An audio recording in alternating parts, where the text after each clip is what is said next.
Assalamualaikum warahmatullahi wabarakatuh. Saya Muhammad Faras Nasir, kelas 11 MIPA 2, akan menjelaskan pembentukan spermatogenesis dan oogenesis.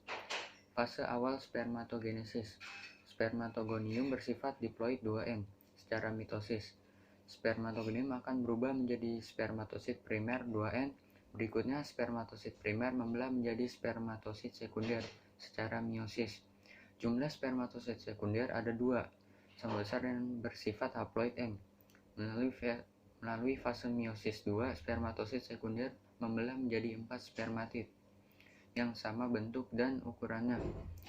Selanjutnya, spermatid berkembang menjadi sperma yang matang yang bersifat haploid M.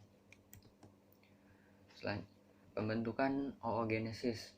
Oogenesis dimulai dengan adanya mitosis dan meiosis. Mitosis adalah proses pembelahan sel yang menghasilkan 2 gamet yang identik. Sementara itu, meiosis adalah pembelahan sel yang menghasilkan 4 gamet yang masing-masingnya memiliki jumlah kromosom setengah dari sel induknya. Oogonium atau sel induk telur akan matang dan bermitosis menjadi oosit primer. Oosit primer sendiri nantinya akan menjadi meiosis menjadi 2 bagian, menghasilkan oosit sekunder. Berbeda dengan proses spermatogenesis, pembelahan meiosis pertama, pada proses oogenesis mengalami perkembangan sitoplasma yang tidak seimbang.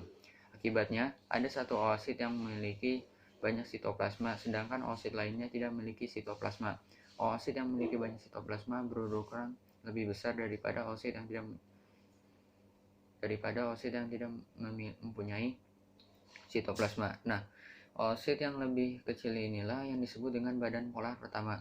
Setelah itu, oosit sekunder yang berukuran lebih besar akan mengalami pembelahan meiosis kedua yang menghasilkan ootit. Badan polar pertama juga akan membelah menjadi 2 badan polar kedua. Ootit ini akan berkembang menjadi ovum apabila bertemu dengan spermatozoa alias sel sperma. Proses ini nantinya akan mengalami degenerasi atau perubahan.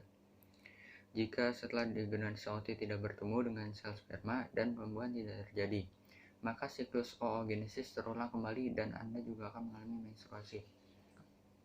Selanjutnya saya akan menjelaskan apa itu COVID-19 dan cara pencegahannya agar tidak menyebar.